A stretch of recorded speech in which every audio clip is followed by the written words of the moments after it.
Pie in the Sky Media. This series contains adult language and descriptions of graphic violence throughout. Listener discretion is advised.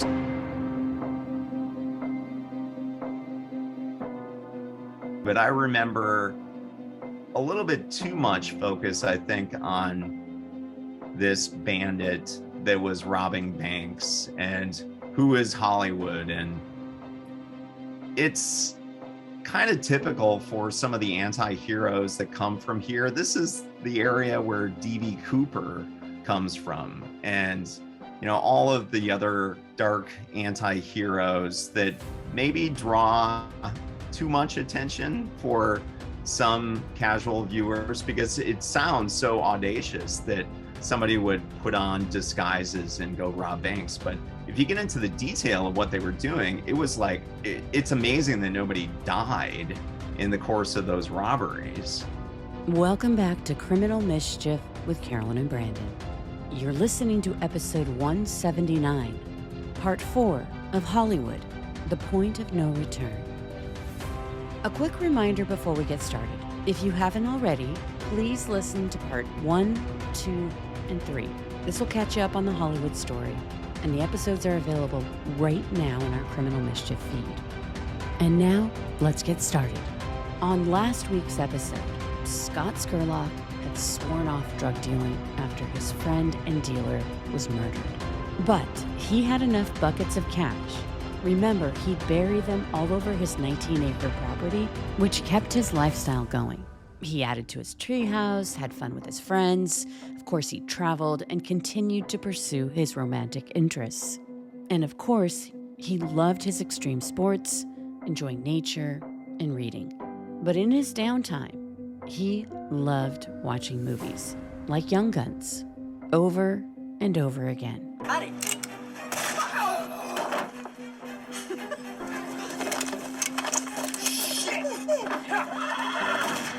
By the way, you're under arrest.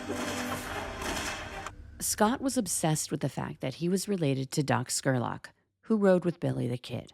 So Josiah Scurlock, also known as Doc Scurlock, his grandparents, John Joshua Scurlock and Elizabeth Norman, are also fourth great-grandparents to William Scott Scurlock, aka Scott Scurlock, aka the Hollywood Bandit. So that makes them second cousins 3 times removed. Now, a lot was going on at this time in the Pacific Northwest in the early 90s.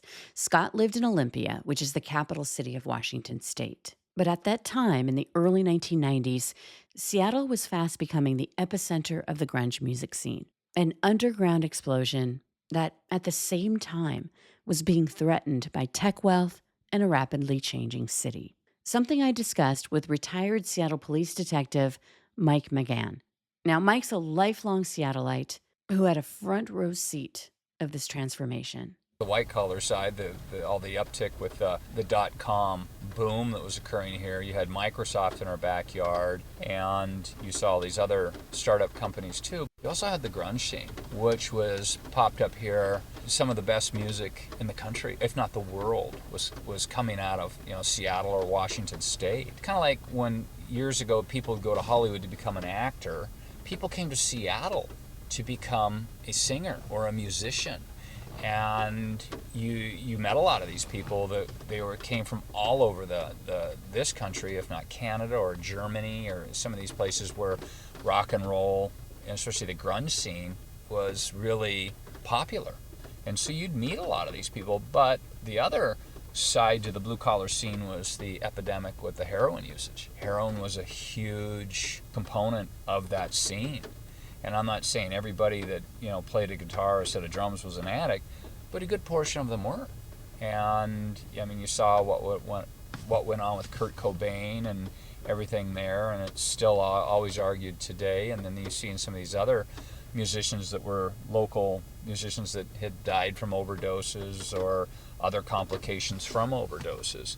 So you really had... And also, just one quick note about the cheap rents. Like, people who come to Seattle can't even imagine. I mean, it was kind of like the perfect place for grunge to be born and also to support all these artists who could live really cheaply in Seattle. Well, there were definitely different neighborhoods where people gravitated towards the Broadway area, the University District.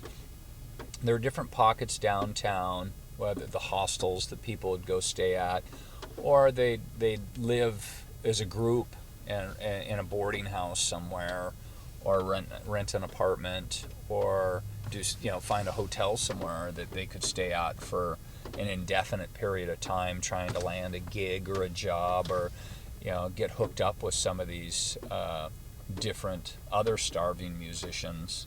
You also saw that, like on the white collar side, the people that were in the tech, they were renting really nice places on Queen Anne, Belltown. Queen Anne became a very popular place for these tech people. And you saw Microsoft expanded their campus immensely. So everything was on the boom. Suddenly, there's a lot of new money in Seattle, as well as transplants from other cities flocking to the Emerald City, which has turned into a social phenomenon. It's called the Seattle Freeze. And that terminology, the Seattle Freeze, was coined back in 2005 in a Seattle Times article, but the behavior has been documented way back in the 1920s. So, as someone who has lived in Washington State for most of my life, in a nutshell, the Seattle Freeze is a way that transplants describe Seattleites as being polite and friendly on the surface, but when it comes down to it, potentially emotionally distant, aloof, and it's been said that we can be difficult to form deep friendships with. I can absolutely attest to many of the defining characteristics of saying, for example, hey, we should hang out sometime, but almost never follow through. Although I do think it's changing because there's so many new people to the area, which is a good thing. Now, of course, there are theories as to why the Seattle Freeze phenomenon exists. And the most common one is that it's because the city's early Nordic settlers brought a culture of reserve, privacy, and emotional restraint that persists today. Another theory is that it's Seattle's weather. I mean, we have overcast skies and drizzle, which are thought to encourage a cocooning culture where people prefer to stay indoors rather than socialize. But people are outside all the time because you just get used to it raining all the time. So you're still doing stuff. You're just not always socializing. I don't know. That's what they say. Which brings me back to our story, because it's been theorized that the Seattle Freeze increased during the early 1990s because of the tech and grunge boom. The Microsoft millionaires, remember that? When you were like, that lore of like, oh my gosh, she was a secretary and now she's a Microsoft millionaire. Yeah. And what it requires then, not to cut you off, but for those people to be the Microsoft millionaires who were secretaries or administrative assistants in whatever sense, they had to have been here. It's the gold rush anecdote that I like to kind of throw out there. Those people were here before the rush. They were working when it was a small company. So there were only so many of those successful people, but those are the ones that are held up like, oh, you can be a janitor for Google and now you're worth $300 million. No, you can't, unless you were like the janitor for somebody that is starting a brand new company and you stick around for 40 years. But Eric, who you met last week, he's the one that gives grunge tours in Seattle, and he's a writer. He was new to the city back in the early 90s, and he definitely says he felt it. It was sort of the same inclusivity, I think, where if you were out seeing bands, you were kind of in the game with all these other fans. And, it wasn't, I never went down in a mosh pit to like get way into the detail where I worried that I was going to get kicked in the head. I was generally getting picked up off the floor. And it was the same thing I thought when I was here from the beginning in Seattle. Maybe it was a little bit more of the Seattle Freeze where people weren't trying to get to know you right away, but it was definitely, if you go down, they pull you back up. So the Seattle Freeze is a feeling that is perceived that it was possibly a defensive reaction to a lot of the growth and new people to the area, which was changing the city. I mean, of course it would. Interesting about this area is the people who've lived here for a long time will know, the Microsoft millionaire story, where it's like, you were a receptionist at Microsoft, and there was that lore that kind of went with that whole boom part of Microsoft, and people wanted to be a part of it. So those types of people from like California and all over the place were moving here as well to get a piece of that pie. So you have a real kind of like the haves and the have-nots, and an interesting dynamic happening during that time period. Oh yeah, it was comparable to what you saw in Silicon Valley, that you had all these startups here, but you also saw the lure of these companies offering incentives to leave one company to go to another. And it's like, I was talking to an accountant one time, and he says his worst customers are the techie people, because they jump ship from one company to another company, and they have all this paper trail of tax stuff. And he says it was horrible, but that's how much money was here, and everybody was getting stock incentives and becoming millionaires, and then you had stock splits, and Seattle was flush. I mean, it was really booming. The tension was high between those who welcomed gentrification and those who opposed Seattle evolving into a high-tech city, which it is today. As a police officer, I started out in the North Precinct. And then when I got this assignment on the bank robbery squad, I came downtown. And you saw Seattle downtown, it was really in a transition. You had Norm Rice had been mayor, and they were really trying to develop Westlake Park. That was kind of the big issue, and everybody hated that. We're going to do this and lose that. But I had remembered you got east of Fifth Avenue. It was kind of gritty. It was not what it is today.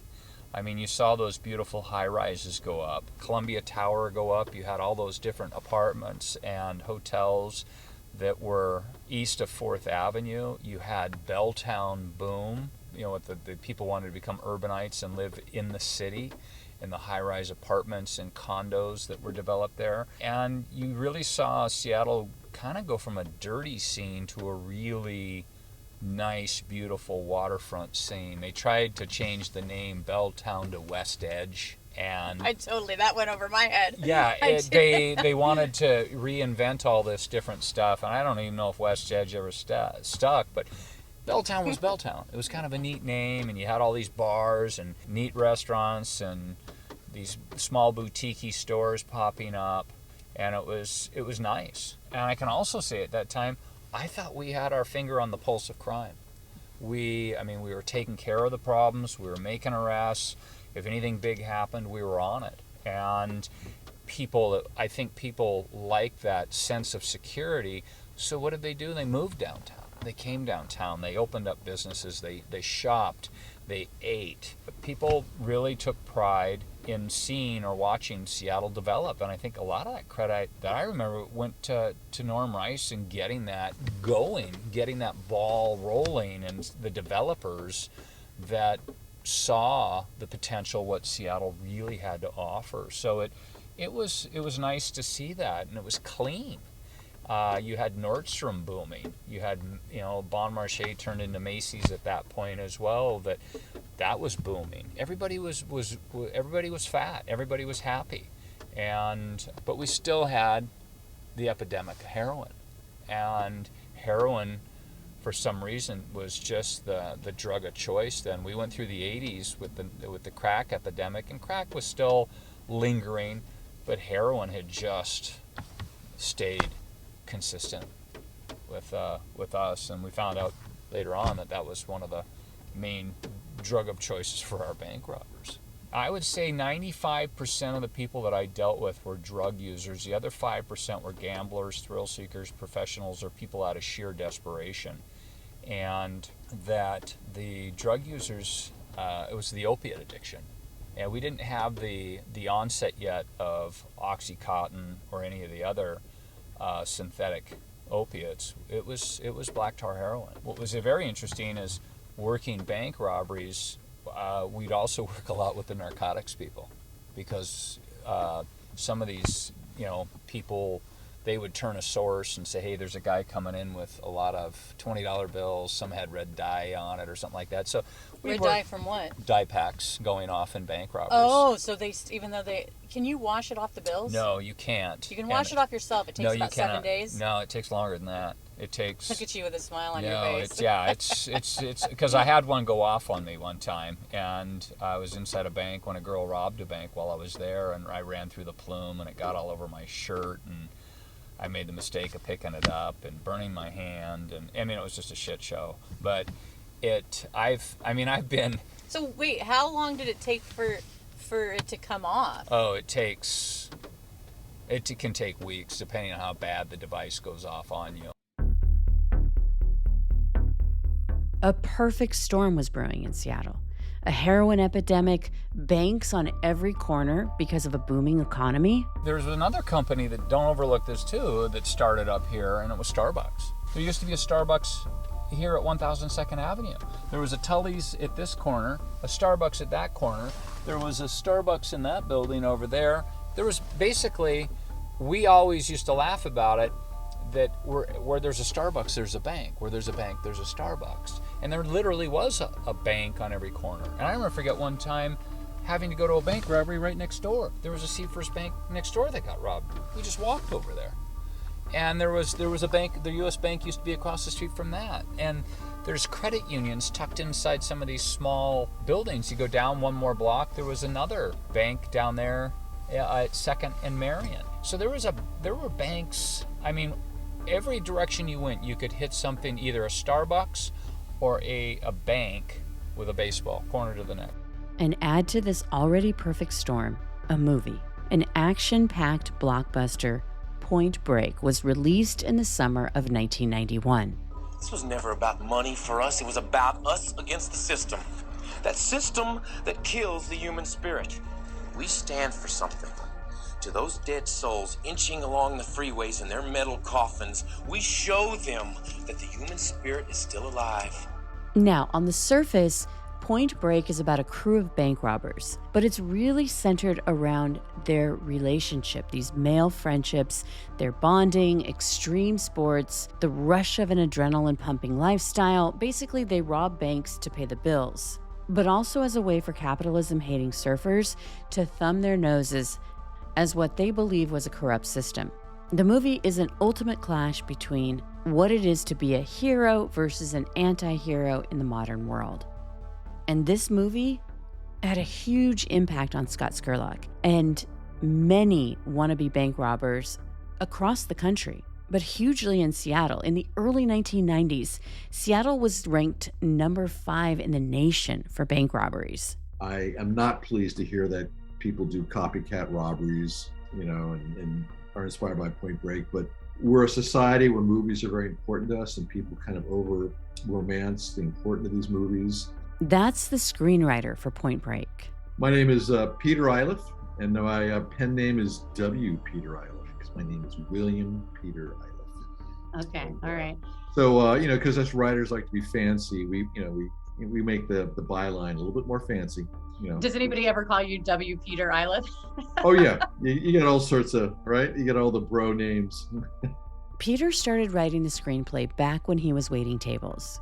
Another interesting twist with your script is that your friend that you worked with was named Bodie at that restaurant, Yeah. and then you named the character after him, but then also added the H so that there's also this kind of spiritual enlightened being aspect. I mean, that just is so kind of ironic, and that's kind of his character. I was waiting tables in West Los Angeles at a place called Angie's, and I waited 3.5 shifts a week, and I would leave the restaurant and put my money into the ATM while everybody else was then drinking and doing cocaine. I was like, and I really worked hard. And so I'd gotten this gig for the 6,000, but that wasn't enough to quit by any means. And so there was a waiter, an older waiter named Bodie McCoy, and he had a lot of children, and he was an older guy, and he took a real curiosity in the story. There's a process when you show up for your 5 o'clock shift. You got to get there at 4:30. You got to cut lemons, and you got to do some prep work.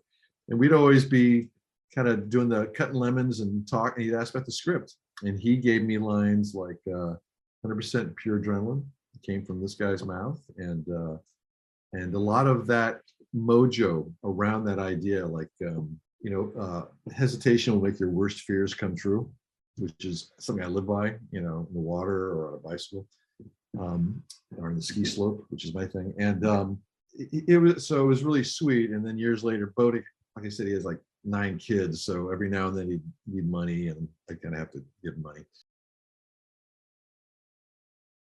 The Bodhi character was the anti-hero played by Patrick Swayze.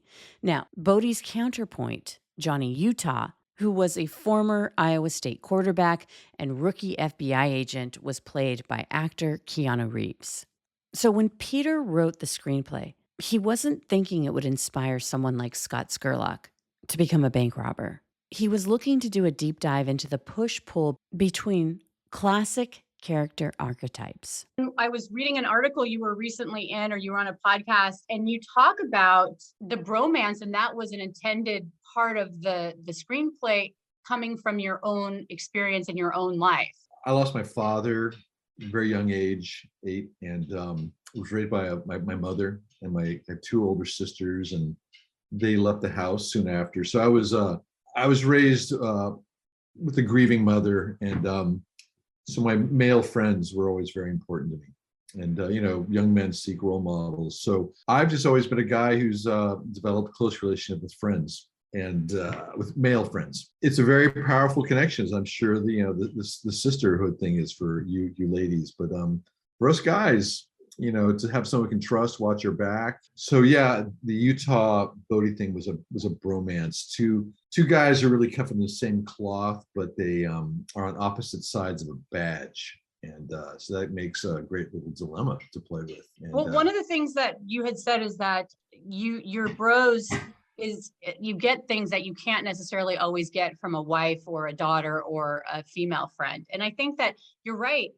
There is so much out there about female relationships and besties, but it's weird how I read a couple of comments about how like it was a sexualized thing, and I didn't really see it as that, but people were like saying it certainly was not intended to be, because I come from an era where unfortunately, even if you were gay, you didn't identify as such because it wasn't cool, and that's a shame, but that's just the era I came from. And so I'm in my early 60s now, so people weren't bi, people, and if people were, they were ashamed to keep it quiet, which is wrong. But so there was nothing sexual in this whatsoever. It was just meant to be, friends. My husband has, really deep connections with his friends, but I do think that there is something that he absolutely gets from them that he can't get from me, which is like makes a well-rounded person. I mean, you can't get everything, your needs met from one person. I think that the reason why I'm diving into this is that the Hollywood, AKA also known, well, his name is Scott Scurlock. He was AKA Hollywood. He had a really bonded friendships, male friendships. Like he got married once, but it was like didn't last long. He didn't have any children. And I think there's something to this where he really, he was comfortable with women, but he really connected with his male friendships. And your Point Break, your movie, had such a huge impact on him for many reasons, but I think you captured that spirit within this movie. So that's why I find it significant to talk about the bromance part with the male friendship bonding, because he read it and was like, he watched it over and over and over again. Does that surprise you? But I get surprised that sometimes that why women don't understand it. But it is a powerful thing. I, for example, am 17 years sober from drugs and alcohol, and so I go to AA meetings, and I only go to men's meetings because, like when I'm married, I'm happily married, and when there's women involved, guys kind of go to that place and it doesn't come as honest and real. And when you're just with the men, it's you're seeing the best versions of men, and that's a really cool thing, because we can be very bad boys, especially with drugs and alcohol and women, and when you get away from that stuff and you just have the dudes and being honest and courageous and how raw they can share their emotions in a safe place, and that's some good stuff. And you get the humor, and you get the poignancy, and you get tears, and you get laughter, and it's so I really cherish the male men, and I cherish the relationships with men. And I'm married 34 years, and I got a daughter, and I love women. So Scott watched the movie and he became mesmerized by it. I mean, it spoke to him in a way that was different. These elite surfers who moonlighted as bank robbers, and in the movie, these surfing bank robbers referred to themselves as the ex-presidents, and they wore masks of Lyndon Johnson, Ronald Reagan, Richard Nixon, and Jimmy Carter. Bodie was their leader, and he claimed that the robberies were a message to the system. Hello, ladies and gentlemen. We are the ex-presidents, and we need just a few moments of your time. We've been screwing you for years, so a few more seconds shouldn't matter. Now sit it. On the floor, asshole. The money's insured, so it's not worth dying for. The money, which was federally insured, was primarily used to fund their expensive, adrenaline-seeking lifestyles, which included traveling around the world to find the best places to surf and skydive. I know there's a history of copycat crimes for a lot of different films. Remember that one, The Program, had these athletes laying down in the middle of the road, and some kids did it and they freaking got run over and killed. It's like these stupid things, So, and to go back to the genesis of Point Break, I studied all the, this was when there wasn't internet. When I wrote it, you had to go to the library and go through the card files and then look up the article. It was just a big process. And I learned all I could about previous bank robberies and LAPD and FBI and what was going on. And so a lot of our stuff was copied. And I became very knowledgeable of the bank robbery scene. And, there's always been copycats. We copied, there's a gang called the Gremlins after the movie The Gremlins, and they would wear gremlin masks. And, so. I found it so amazing that people were like big and small, like, most of them were like $1,000 or $2,000. They'd get caught. Whereas Hollywood really brought it to the next level, and he would watch and rewatch and watch and rewatch Point Break. Now, it's not hard to imagine Scott Scurlock identifying with the character of Bodie, who justified the robberies as a middle finger to the system.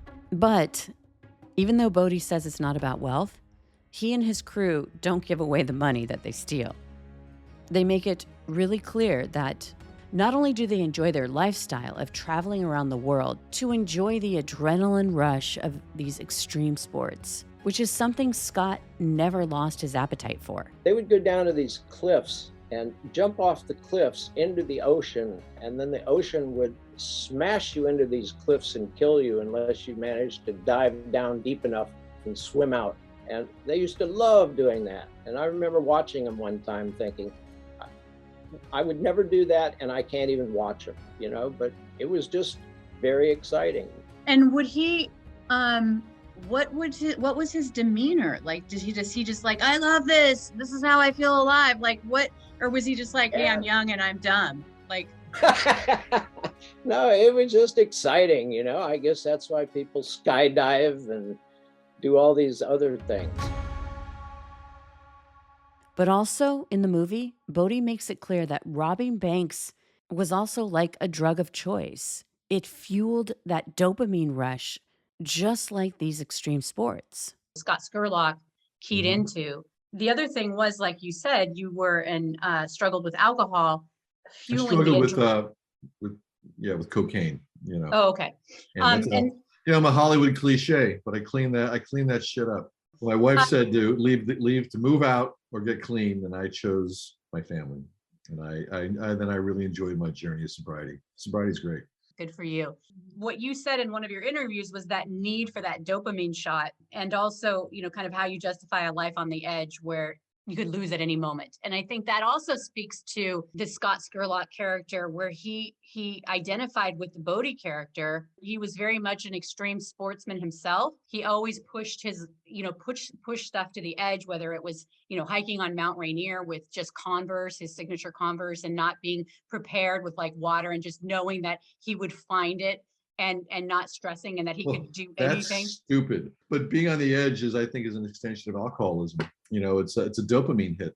We get a dopamine shot every time we have sex, we eat, we gamble, we drink, anything that's fun, we get a shot. And I now chase it through skiing really fast or getting on two wheels really fast. And there's a lot of guys like me, a lot of women like me who like to get to the edge because that's part of their dopamine addictions, physiology. And for Peter, he describes all the twists and turns that went into actually getting the movie made. I was a writer in the process of breaking through. I had written a script called Prayer of the Roller Boys, which my dear friend Scott Frank, a very successful writer, director, Queen's Gambit and whatnot. Scott put me through 4 drafts of Prayer of the Roller Boys where I could show it to anybody. And then he showed it to his reps and they signed me, and now I'm on my way. The agents got me with a guy named Rick King, who's a writer-director, and Rick had this idea. And if you look at Rick and I share story credit. This is by story by Rick and Pete, screenplay by me. He and I met over a joint and a couple shots of tequila, and he told me the story about high school kids who surf, they rob banks to support them in the summer. And he said, high school's not right, it's too young, let's do it. And anyway, so it's these 2 producers, Peter Abrams and Robert Levy. They had a company. They paid me $6,000. And I was waiting tables to write this script, and we wrote 3 drafts. I say we. They give incredible notes and make me better. And then we sold it to Ridley Scott.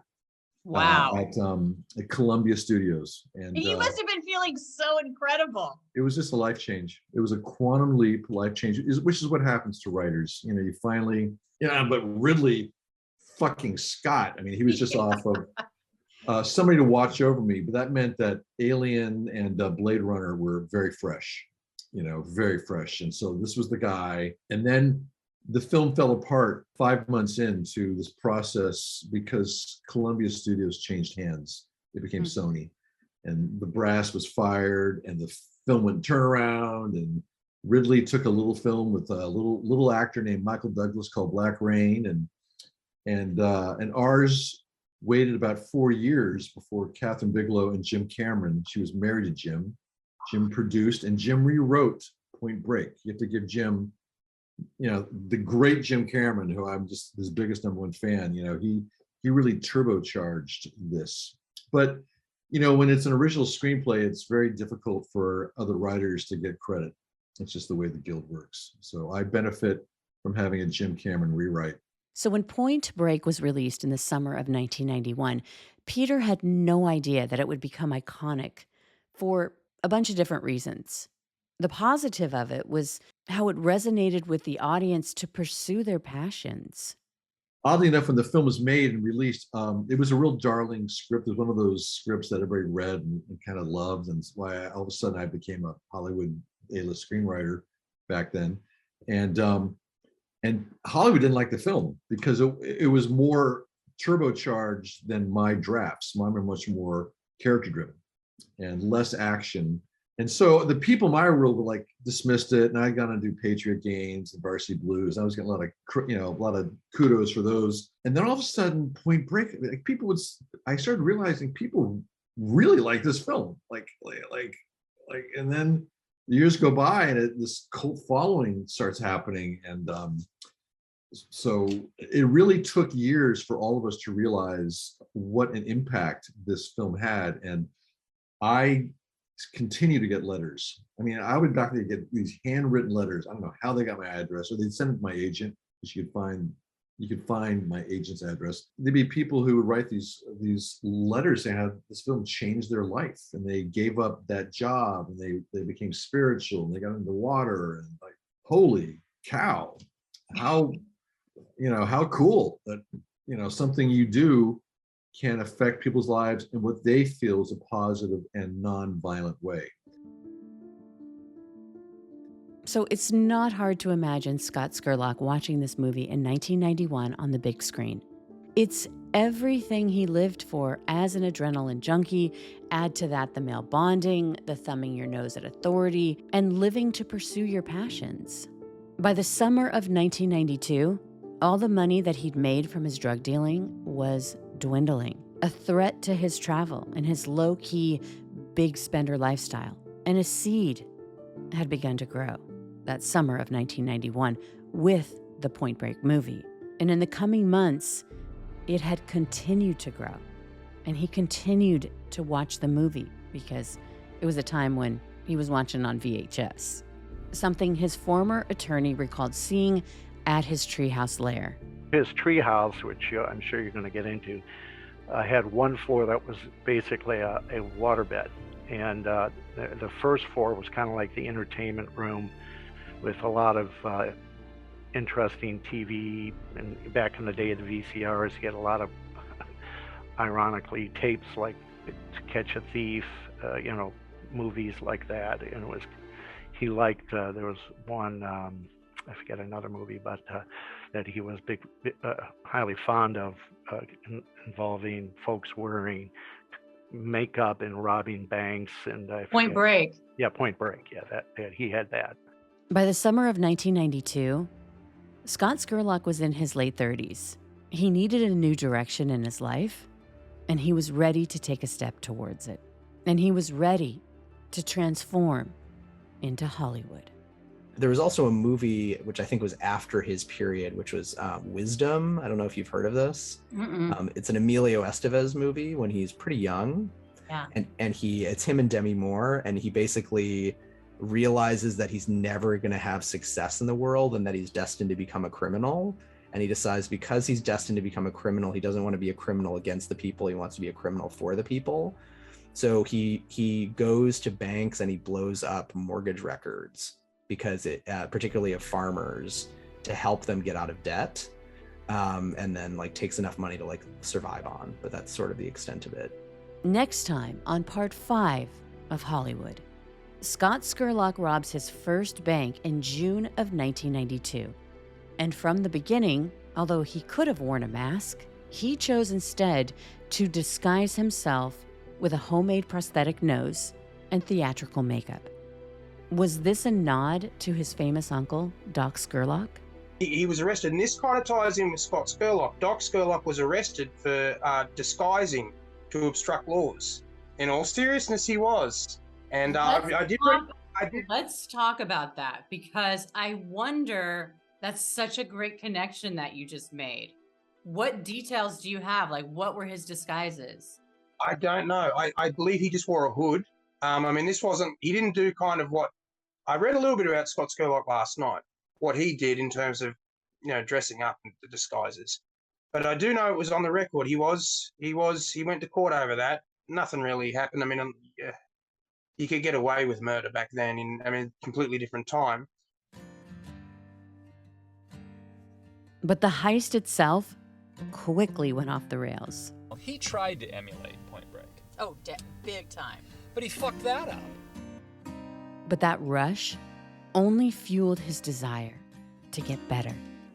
But just like in the movie, Scott would have a formidable foe. My family, I think it starts back when they came from Ireland. The only jobs they could get were being cops, firemen, priests, and nuns. And they took up the aspect of law enforcement. So my great-grandfather, grandfather, and my father were all New York City police officers. My brother and I, while here in Seattle, both of us became Seattle police officers. To me, it was that having gone and played football at the University of Washington, that you got exposed to developing a game plan. And you gave it 100%. The big thing there, while growing up, was quicker, faster, stronger. And that was the same, the same tools were applied here, that you developed a game plan, you stuck to the game plan, and you wanted to win. And it was competitive. You would do what it takes. And you had to learn sometimes, you're gonna not always get your guy, but there's always next time. Up next, Criminal Mischief bonus content. This week, my co-host Brandon Morgan and I will continue the conversation about the Hollywood caper, and we'll talk more about my interview with Peter. You've got to write something that an actor will say yes to, and sometimes it's easy to find the complexities when they're bad guys. Bad guys who turn and do the right thing. It's just It's a very juicy, that's a great stuff an actor can work with. And that's the ball game. Because if you don't get an actor to say yes, you don't have a movie. The bonus episode is available right now in our Criminal Mischief feed. And as always, thanks for listening. From Pie in the Sky Media, Criminal Mischief is an EVO production, recorded live in the beautiful Pacific Northwest. We're produced by Brandon Morgan and myself, music by Soundstripe. For EVO Creative, I'm Carolyn Ossorio, your writer and host.